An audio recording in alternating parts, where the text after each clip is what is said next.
Welcome back to the channel, everyone. Just me this week with a video that I think could become a little bit of a series because there seems to be endless material in this department.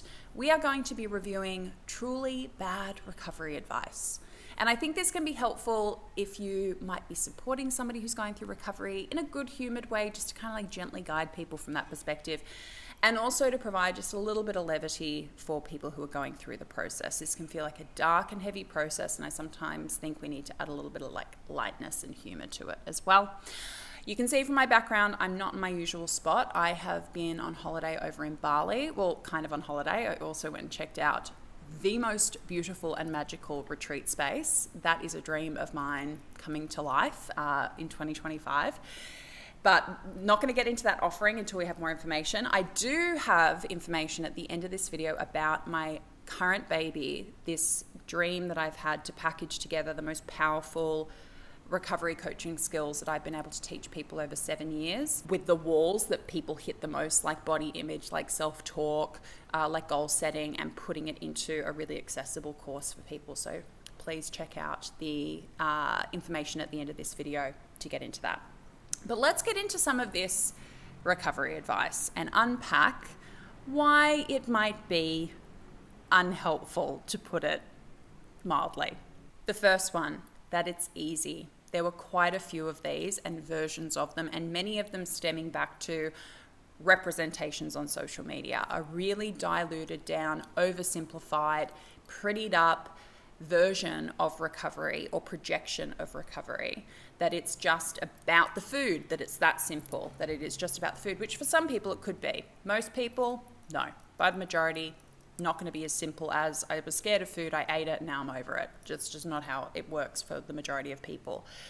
That there's a fast track, that there's a cheat code, that there's a way to avoid the discomfort and the messiness and the necessity of recovery and you as a person being imperfect through this process. Not that it's okay to be imperfect, it is essential to be imperfect, and that is a huge element of the process, is accepting that and finding a way to have a peaceful and compassionate view of that fact of you as a human being, that you are imperfect, that you don't have to do things perfectly, and in order for you to get to outcomes you want to get to, you can't. If someone came to me and told me, Mia, I'm doing recovery perfectly, or I did recovery perfectly, I'd be like, oh, I think we have to have an uncomfortable conversation, because that is quite likely a view of yourself, an expectation of yourself that was absolutely the fuel or part of the fuel for your eating disorder. So if we haven't dismantled that, big problem, right? There is no cheat code. There is no easy option. If you are in the mess of it, in the thick of it, if it is confusing and frustrating and you're not even sure where you're at, you're probably doing it right. I mean, it's good to get guidance, to have a sounding board to see where that, element of your recovery is sitting or what those feelings might be caused by. But if you feel totally at peace and ease and comfortable within your recovery at all times, I think something quite painful might be waiting for you. So as much as, yes, this is a really bad piece of recovery advice, it is also up to us to be able to see through why that might be happening. It's why I think we need to be very clear about our intentions for following different people or seeking out different pieces of recovery representation, because we need to be really, really honest about which part of us that might be comforting, which part of us might be really drawn to that recovery. If I can do that recovery, I'll sign up for that. That's fine by me. Your recovery should not be something that your eating disorder is comfortable with or would agree to willingly. It might go, oh, okay, fine, but not for it to go, yeah, let's do that one. I want to do the one where I get to run every day for like 20 miles and, still count calories or whatever it might be. Oh, no, we won't count calories, we'll count macro, right? So if it looks too good to be true, it probably is.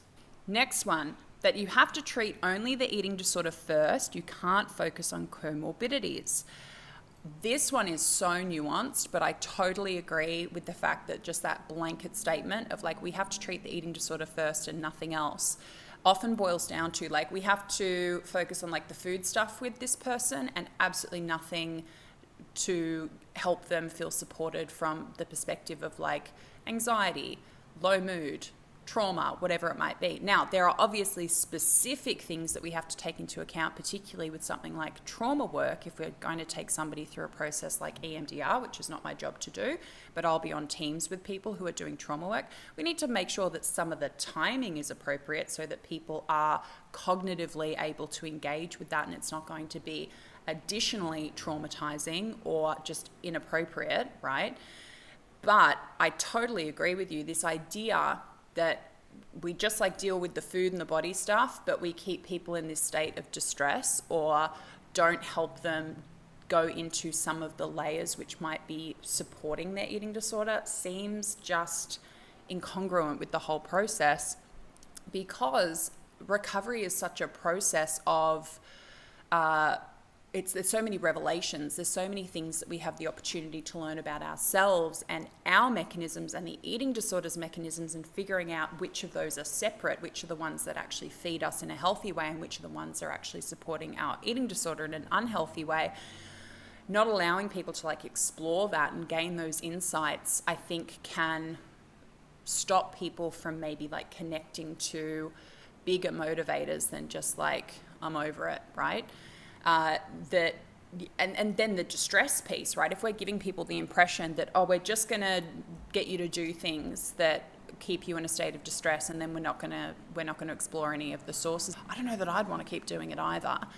But again, with that caveat and disclaimer of knowing that there are certain things that do need to be done at certain times, and we need to make sure that people are supported appropriately to be able to navigate certain areas that they need to work on. I'm really specifically thinking about trauma here, of course has to be taken into account. But I agree, eating disorders are mental illnesses, so to not acknowledge and support somebody through that aspect feels counterproductive. Oh my word, I wish I hadn't heard and read this one a million times before. Go to South Africa to see the starving children. I have heard this many times in client work from clients who have been told this.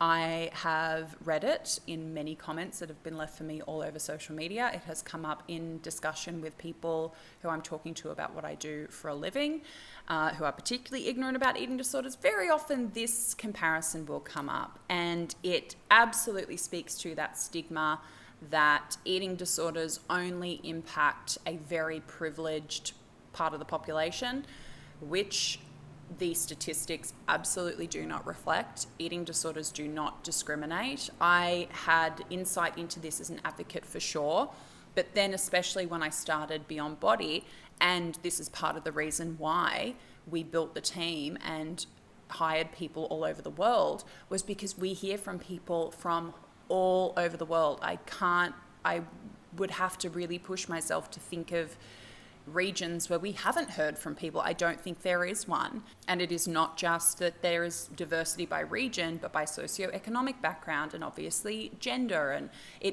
there is no barrier to who this can impact. And as much as the stigma is improving, I think that this concept that this is only affecting one part of the population speaks to this idea and belief that eating disorders are a choice, because then they'd be impacting everyone, which they are. We know that they are, right? This is one we see a lot. Go to the gym. Sorry, but there's no way an exercise addiction is curing you. We see this a lot online. The orthorexia pipeline that you might have seen referred to, where you see one manifestation of an eating disorder, say it's anorexia, and some of those things improving and then eventually being replaced by things like compulsive exercise, resulting in like multiple injuries, still exercising through injuries, all telltale signs that there is quite likely a bit of like whack-a-mole going on. Not uncommon. We know this not just within like the eating disorder spectrum. We also know that there's comorbidities with alcohol dependency and drug dependency.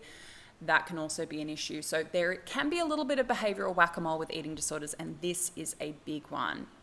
It's another one, like what we talked about before with like too easy. If this looks too easy, if this looks shiny and acceptable to your eating disorder, oh sure, like I can give up these behaviors if I can go for a 10-mile run every day and run through injuries and say no to social events to go to the gym frequently. Red flag. Major, major, major red flag. It is absolutely just like putting down some behaviors and picking up other ones. If you want a relationship with exercise that you truly know is fueled by the healthy part of you, there might be a period of time, and sometimes a long period of time, where you're really not engaging with it, or when you do pick it back up, that it's movement you've never engaged with before. There's certain approaches that we can take to make sure that if you really want a relationship with movement, that it is coming from the part of you that benefits from that in a healthy way, but can be a very quick transition to suddenly we're in the gym a lot. It's kind of like trying to build a house on quicksand. You've got a house, but it's going to be underground eventually. This one I hadn't heard before. This is new. I do like to be surprised after 10 years. A doctor once said that eating a bowl of 2-minute noodles before bed would cure my anorexia. Wow. I wanted to include that because I want you to know that if you have received similarly odd or disconcerting or just advice where you go, that can't be right, it probably isn't. There is some really interesting stuff that is recommended even from professionals, and if your antenna goes up and goes, I don't know that I'm going to take that to heart, just because they're a doctor doesn't mean that you should. So you might have received some similarly strange stuff, and yeah, trust. I know that it can be difficult to know which part of your instinct is talking to you, but if you heard something like that and your instinct said that doesn't feel right, you are right, you're correct. Another common one, all-in was not helpful for me at the start. It led to more binging and purging. Flexible, incremental, achievable works. Yes, that is our approach at Beyond Body, flexible, incremental, achievable. I've always tried to come up with a word that starts with M to replace flexible, so the acronym is MIA, but no.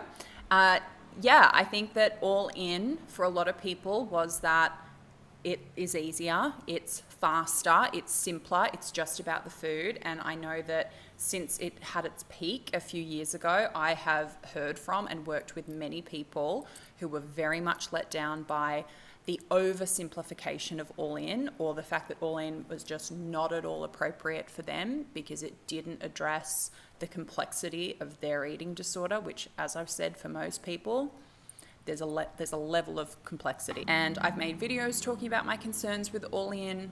I don't believe there's any method that we should just disregard, but I think when we're seeing it just being advised to people in this blanket way, it starts to sound like just eat a burger. That's what that method started to sound like for me, in its oversimplification and over-proliferation and taking into account absolutely no nuance. You are too smart to have an eating disorder. Big one, and such a painful one. That's one I heard a lot. It's one I hear even now when I tell people about my history. But Mia, you're so smart and it's like, yeah. I'm yet to find someone who has an eating disorder who I've worked with or spoken to who isn't smart. This is such a strange part of the stigma that you must be stupid or you must, like, how did you not know better? That's not how mental illness works. No one who has a mental illness, that's not a measure of their intelligence. This one's a heartbreaking one, but all too common. If you actually loved me, you would recover. I so understand this from a couple of different perspectives, where I have been the person, especially when I was younger within my family, thinking like, if you really loved me, you would do something about this behavior. You would do something about how it impacts me, right? And it was only really when I went through my own stuff that I was like, oh no, they're two separate things, right? There is regard for yourself and there is regard for others. However, if your regard for yourself or lack of regard for yourself, or your inability or unwillingness to maybe address some of the things that are hurting you, hurt others, they are completely entitled to doing what they need to do to protect themselves and to have boundaries, etc. But this can be incredibly painful to hear and be on the receiving end of, that this is kind of like an ultimatum. Now, like I said, having boundaries is fine. Saying to somebody, I find it very, very challenging to engage with you and interact with you when you behave in XYZ kind of way. But saying to somebody like, you don't love me unless you get better, no, because you're just going to drive a further divide. That's a very shaming kind of comment. Eating disorders thrive on shame. That will become part of that person's inner self-talk. And their eating disorder will likely try to use it as evidence that they are a terrible person who doesn't deserve love and connection and support and all these sorts of things, even if that's not how you intend it. So I can understand from a place of like frustration and also then a place of hurt and pain where both parties might be coming from when this kind of thing happens. It's why we love working with carers and parents and partners as well, because we can be a little bit of an interpreter across the fence. We can speak both languages and say, when this person is saying this, this is very much kind of how the other party's hearing it, and instead try whatever, right? And when you hear this, try hearing this. This is, the message that's underneath the message. So understandable, but not advisable. And finally, the most common advice that I received about 800 times and always do when I ask this kind of question, which is, if we can't agree to leave all of them behind, can we just this one? Can we start with this one? Let me know which of these you've been on the receiving end of, or maybe you have like a 2-minute noodle kind of one, just as long as they're not like triggering kind of specific ones. Please don't maybe leave those. But yeah, if you've received some funny or silly or terrible recovery advice, pop it in the comments below. I have something so exciting to do with you all coming up on the 29th of July. It is the Recovery Essentials course. This has been a brainchild of mine for years, working with clients for more than 7 years and watching these really common walls that most people are going to run into at some point. And instead of being given the right skills and tools to be able to pass that point of recovery, they regress, relapse, and then they have to either make up for that progress or restart the process, where instead, when they hit this wall, if they were just given the right ladder, they could climb up over it and leave it behind. So this course is designed with that approach in mind. What are the key areas? How do we give people the skills and tools, the ladder? Here she is. This is her, the Recovery Essentials. So we'll be starting on the 29th of July and wrapping up on the 2nd of September of this year. And this is what each week will look like. It is entirely online. You can join us from anywhere in the world. It's really designed to be able to move through each week at your own pace with guidance from me every day and the support of the group who'll be with you as well in a trigger-free, trauma-informed, safe online environment. So week 1 is Introduction to Dialoguing. Carolyn Costin has said many times if there was one skill she could teach someone in recovery, and only one skill, this would be it. If you are somebody who feels like they can't respond to or even engage with eating disorder thoughts, that is not going to be the case by the time you come out of week 1. Even if you're someone who's worked on this skill before, doing it in this kind of environment is incredibly helpful and really helps people to see different ways of approaching how to respond and how to get eating disorder voice to quiet down, which you might not believe that's possible. I am yet to see a dialogue I cannot help somebody complete. Week 2, boundaries and support. We don't think of help seeking as a skill. People have a lot of beliefs around support seeking and setting boundaries, and we are going to challenge those and help you to look at your support network and how you might be able to navigate that differently. I have very specific approaches when it comes to boundaries and support, including the support system Mosaic, which is a game changer. It's something clients love to do, and it's a really fun, creative part of the process as well, where we get to use, a little bit of our visual creativity too. Week 3, coping and tolerance. It's one thing to be able to get people to move through the recovery process and tick the boxes and do the goals and all that sort of stuff. But if they are not coping or their distress is too high, it is going to be a huge, huge roadblock for them. And this is what this course is all about. We are moving up and over those roadblocks and we are leaving them behind. There are ways to do that, and they require practical skills. We can talk about recovery all day. it doesn't actually move us through the process. Week 4, effective goal setting, flexible, incremental, achievable, where you set your goals and how you set them and how you talk to yourself about them are all absolutely going to determine how effectively you can move through this process and reach the outcomes you want to reach. Specific approaches that we use at Beyond Body in this department are a game changer. And week 5 was a non-negotiable.